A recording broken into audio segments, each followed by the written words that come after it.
श्रीमद् भागवत महापुराण नवम स्कंद अध्याय 9 भगीरथ चरित्र और गंगा अवतरण। परीक्षित श्री सुखदेव जी कहते हैं, परीक्षित, अंशुमान ने गंगा जी को लाने की कामना से बहुत वर्षों तक घोर तपस्या की, परंतु उन्हें सफलता नहीं मिली। समय आने पर उनकी मृत्यु हो गई। अंशुमान के पुत्र दिलीप ने भी वैसी ही तपस्या की, परंतु वे भी असफल ही रहे। उस समय उनकी भी मृत्यु हो गई।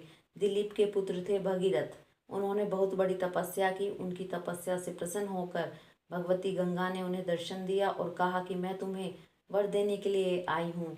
उनके ऐसा कहने पर राजा भगीरथ ने बड़ी नम्रता से अपना अभिप्राय प्रकट किया कि आप मृत्युलोक में चलिए। गंगा जी ने कहा, जिस समय स्वर्ग से पृथ्वी तल पर गिरूं उस समय मेरे वेग को कोई धारण करने वाला होना चाहिए। भगीरथ, ऐसा न होने पर मैं पृथ्वी को फोड़कर रसातल में चली जाऊंगी। इसके अतिरिक्त इस कारण से भी मैं पृथ्वी पर नहीं जाऊंगी कि लोग मुझसे अपने पाप धोएंगे, फिर मैं उस पाप को कहाँ धोऊंगी। भगीरथ, इस विषय में तुम स्वयं विचार कर लो। भगीरथ ने कहा, माता, जिन्होंने लोक परलोक धन संपत्ति स्त्री पुत्र की कामना का संन्यास कर दिया है, जो संसार से उपरत होकर अपने आप में शांत है, जो ब्रह्मनिष्ठ और लोगों को पवित्र करने वाले परोपकारी सज्जन हैं, वे अपने अंग स्पर्श से तुम्हारे पापों को नष्ट कर देंगे, क्योंकि उनके हृदय में अघरूप अघासुर को मारने वाले भगवान सर्वदा निवास करते हैं। समस्त प्राणियों के आत्मा रुद्रदेव तुम्हारा वेग धारण कर लेंगे, क्योंकि जैसे साड़ी सूतों में ओतप्रोत है, वैसे ही यह सारा विश्व भगवान रुद्र में ही ओतप्रोत है। परीक्षित, गंगा जी से इस प्रकार कहकर राजा भगीरथ ने तपस्या के द्वारा भगवान शंकर को प्रसन्न किया। थोड़े ही दिनों में महादेव जी उन पर प्रसन्न हो गए। भगवान शंकर तो संपूर्ण विश्व के हितैषी हैं। राजा की बात उन्होंने तथास्तु कहकर स्वीकार कर ली। फिर शिव जी ने सावधान होकर गंगा जी को अपने सिर पर धारण किया। क्यों न हो, भगवान के चरणों का स्पर्श होने के कारण गंगा जी का जल परम पवित्र जो है। इसके बाद ऋषि भगीरथी त्रिभुवन पावनी गंगा जी को वहां ले गए, जहां उनके पितरों के शरीर राख के ढेर बने पड़े थे। वे वायु के समान वेग से चलने वाले रथ पर सवार होकर आगे आगे चल रहे थे और उनके पीछे पीछे मार्ग में पड़ने वाले देशों को पवित्र करती हुई गंगा जी दौड़ रही थी। इस प्रकार गंगा सागर संगम पर पहुंचकर उन्होंने सगर के जले हुए पुत्रों को अपने जल में डुबा दिया। यद्यपि सगर के पुत्र ब्राह्मण के तिरस्कार के कारण भस्म हो गए थे, इसलिए उनके उद्धार का कोई उपाय न था। फिर भी केवल शरीर की राख के साथ गंगा जल का स्पर्श हो जाने से ही वे स्वर्ग में चले गए। परीक्षित, जब गंगा जल से शरीर की राख का स्पर्श हो जाने से सगर के पुत्रों को स्वर्ग की प्राप्ति हो गई, तब जो लोग श्रद्धा के साथ नियम लेकर श्री गंगा जी का सेवन करते हैं, उनके संबंध में तो कहना ही क्या है। मैंने गंगा जी की महिमा के संबंध में जो कुछ कहा है, इसमें आश्चर्य की कोई बात नहीं है, क्योंकि गंगा जी भगवान के उन चरण कमलों से निकली है, जिनका श्रद्धा के साथ चिंतन करके बड़े बड़े मुनि निर्मल हो जाते हैं और 3 गुणों के कठिन बंधन को काट कर तुरंत भगवत स्वरूप बन जाते हैं। फिर गंगा जी संसार का बंधन काट दे, इसमें कौन सी बड़ी बात है। भगीरथ का पुत्र था श्रुत। श्रुत का नाभ, यह नाभ पूर्वोक्त नाभ से भिन्न है। नाभ का पुत्र था सिंधु द्वीप और सिंधु द्वीप का अयुतायु। अयुतायु के पुत्र का नाम था ऋतुपर्ण। वह नल का मित्र था। उसने नल को पासा फेंकने की विद्या का रहस्य बतलाया था और बदले में उससे अश्व विद्या सीखी थी। ऋतुपर्णा का पुत्र सर्वकाम हुआ। परीक्षित, सर्वकाम के पुत्र का नाम था सुदास। सुदास के पुत्र का नाम सोदास और सोदास की पत्नी का नाम था मदयंती। सोदास को ही कोई मित्र सहदेव कहते हैं। कहीं कहीं उसे कलमाश पाद भी कहा गया है। वह वशिष्ठ के शाप से राक्षस हो गया था, फिर अपने कर्मों के कारण संतानहीन हुआ। राजा परीक्षित ने पूछा, भगवान, हम यह जानना चाहते हैं कि महात्मा सोदास को गुरु वशिष्ठ जी ने शाप क्यों दिया। यदि कोई गोपनीय बात ना हो तो कृपा करके बतलाइए। श्री सुखदेव जी ने कहा, परीक्षित, एक बार राजा सोदास शिकार खेलने गए हुए थे। वहां उन्होंने किसी राक्षस को मार डाला, उसके भाई को छोड़ दिया। उसने राजा के इस काम को अन्याय समझा और अपने भाई की मृत्यु का बदला लेने के लिए वह रसोइये का रूप धारण करके उसके घर गया। जब एक दिन भोजन करने के लिए गुरु वशिष्ठ जी राजा के यहाँ आए, तब उन्होंने मनुष्य का मांस रांध कर उन्हें परस दिया। जब सर्व समर्थ वशिष्ठ जी ने देखा कि परोसे जाने वाली वस्तु तो नितांत अभक्ष्य है, तब उन्होंने क्रोधित होकर राजा को श्राप दिया, जा तू इस काम से राक्षस हो जाएगा। जब उन्हें यह बात मालूम हुई कि यह काम तो राक्षस का है, राजा का नहीं, तब उन्होंने उस श्राप को केवल 12 वर्ष के लिए कर दिया। उस समय राजा सोदास भी अपनी अंजलि में जल लेकर गुरु वशिष्ठ को शाप देने के लिए उद्यत हुआ, परंतु उनकी पत्नी दमयंती ने उन्हें ऐसा करने से रोक दिया। इस पर सोदास ने विचार किया कि दिशाएं, आकाश और पृथ्वी सब के सब तो जीव में ही हैं, तब यह तीक्ष्ण जल कहाँ छोड़ूं। अंत में उन्होंने उस जल को अपने पैरों पर डाल दिया। इसी से उनका नाम मित्रसह हुआ, पर जल से उनके पैर काले पड़ गए, इसलिए उनका नाम कलमाशपाद भी हुआ।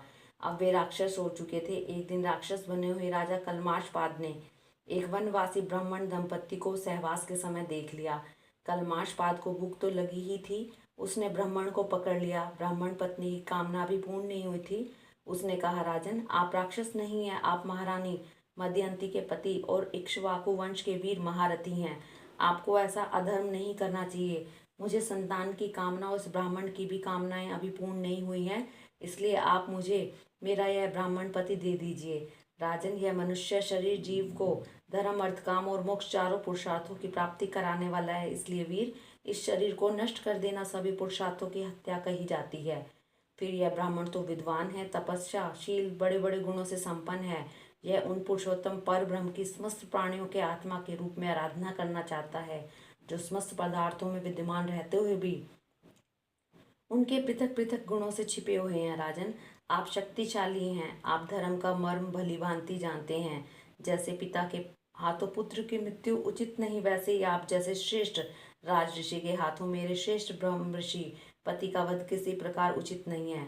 आपका साधु समाज में बड़ा सम्मान है, भला आप मेरे परोपकारी, निरपराध, क्षोत्रिय एवं ब्रह्मवादी पति का वध कैसे ठीक समझ रहे हैं। ये तो गौ के समान निरीह ही हैं। फिर भी यदि आप इन्हें खा ही डालना चाहते हैं तो पहले मुझे खा डालिए, क्योंकि अपने पति के बिना ये मुर्दे के समान मैं हो जाऊंगी और एक क्षण भी जीवित न रह सकूंगी। ब्राह्मण पत्नी बड़ी ही करुणापूर्ण वाणी में इस प्रकार कहकर अनाथ की भांति रोने लगी, परंतु सोदास ने शाप से मोहित होने के कारण उसकी प्रार्थना पर कुछ भी ध्यान न दिया और वह उस ब्राह्मण को वैसे ही खा गया जैसे बाघ किसी पशु को खा जाए। जब ब्राह्मणी ने देखा कि राक्षस ने मेरे गर्भाधान के लिए उद्धत पति को खा लिया, तब उसे बड़ा शोक हुआ। सती ब्राह्मणी ने क्रोध करके राजा को शाप दे दिया, रे पापी, मैं अभी काम से पीड़ित हो रही थी, ऐसी अवस्था में तूने मेरे पति को खा डाला। इसलिए मूर्ख, जब तू स्त्री से सहवास करना चाहेगा तभी तेरी मृत्यु हो जाएगी। यह बात मैं तुझे सुझाई देती हूँ। इस प्रकार मित्र सह को शाप देकर ब्राह्मणी अपने पति की अस्थियों को धधकती हुई चिता में डालकर स्वयं भी सती हो गई और उसने वही गति प्राप्त की जो उसके पति देव को मिली थी। क्यों ना हो, वह अपने पति को छोड़कर और किसी लोक में नहीं जाना चाहती थी। 12 वर्ष बीतने पर राजा सोदास शाप से मुक्त हो गए। जब वे सहवास के लिए अपनी पत्नी के पास गए तब उसने उन्हें रोक दिया, क्योंकि उसे उस ब्राह्मणी के शाप का पता था। इसके बाद उन्होंने स्त्री सुख का बिल्कुल परित्याग कर दिया। इस प्रकार अपने कर्म के फलस्वरूप वे संतानहीन हो गए। तब वशिष्ठ जी ने उनसे कहने से दमयंती को गर्भाधान कराया। मदयंती 7 वर्ष तक गर्भधारण किए रही, परंतु बच्चा पैदा नहीं हुआ। तब वशिष्ठ जी ने पत्थर से उसके पेट पर आघात किया। इससे जो बालक हुआ वह अश्म की चोट से पैदा होने के कारण अश्मक कहलाया। अश्मक से मूलक का जन्म हुआ था। जब परशुराम जी पृथ्वी को क्षत्रियहीन कर रहे थे, तब स्त्रियों ने उसे छिपा कर रख लिया था। उसी से उसका एक नाम नारी क्वच भी हुआ। उसे मूलक इसलिए कहते हैं कि वह पृथ्वी के क्षत्रियहीन हो जाने पर उस वंश का मूलक प्रवर्तक बना। मूलक के पुत्र हुए दशरथ, दशरथ के एडविड और एडविड के राजा विश्वसह, विश्वसह के पुत्र ही चक्रवर्ती सम्राट खड़वांग हुए। युद्ध में उन्हें कोई जीत नहीं सकता था। उन्होंने देवताओं की प्रार्थना से दैत्यों का वध किया था। जब उन्हें देवताओं से यह मालूम हुआ कि मेरी आयु केवल 2 ही घड़ी बाकी है, तब वे अपनी राजधानी लौट आए और अपने मन को उन्होंने भगवान में लगा दिया।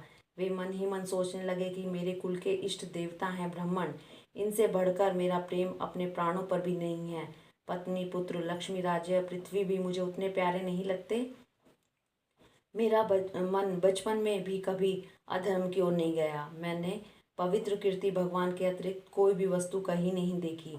तीनों लोकों के स्वामी देवताओं ने मुझे मुंह मांगा वर देने को कहा, परंतु मैंने उन लोग भोगों की लालसा बिल्कुल नहीं की, क्योंकि समस्त प्राणियों के जीवनदाता श्री हरि की भावना में ही मग्न हो रहा था। जिन देवताओं की इंद्रियां और मन विश्व में भटक रहे हैं, वे सत्वगुण प्रदान होने पर भी अपने हृदय में विराजमान, सदा सर्वदा प्रियतम के रूप में रहने वाले अपने आत्मस्वरूप भगवान को नहीं जानते। फिर भला जो रजोगुणी और तमोगुणी हैं वे तो जान ही कैसे सकते हैं। इसलिए अब इन विषयों में मैं नहीं रमता। ये तो माया के खेल हैं। आकाश में झूठ मूठ प्रतीत होने वाले गंधर्व नगरों से बढ़कर इनकी सत्ता नहीं है। ये तो अज्ञानवश चित्त पर चढ़ गए थे। संसार के सच्चे रचिता भगवान की भावना में लीन होकर मैं विषयों को छोड़ रहा हूँ और केवल उन्हीं की शरण ले रहा हूँ। परीक्षित, भगवान ने राजा खड़वांग की बुद्धि को पहले से ही अपनी ओर आकर्षित कर रखा था। इसी से वे अंत समय में ऐसा निश्चय कर सके। अब उन्होंने शरीर आदि अनात्म पदार्थों में जो आज्ञान मूलक आत्मभाव था उसका परित्याग कर दिया और अपने वास्तविक आत्म स्वरूप में स्थित हो गए। वह स्वरूप साक्षात पर ब्रह्म है। वह सूक्ष्म से भी सूक्ष्म शून्य के समान ही है, परंतु वह शून्य नहीं, परम सत्य है। भक्तजन उसी वस्तु को भगवान वसुदेव इस नाम से वर्णन करते हैं। हरिओम तत्सत।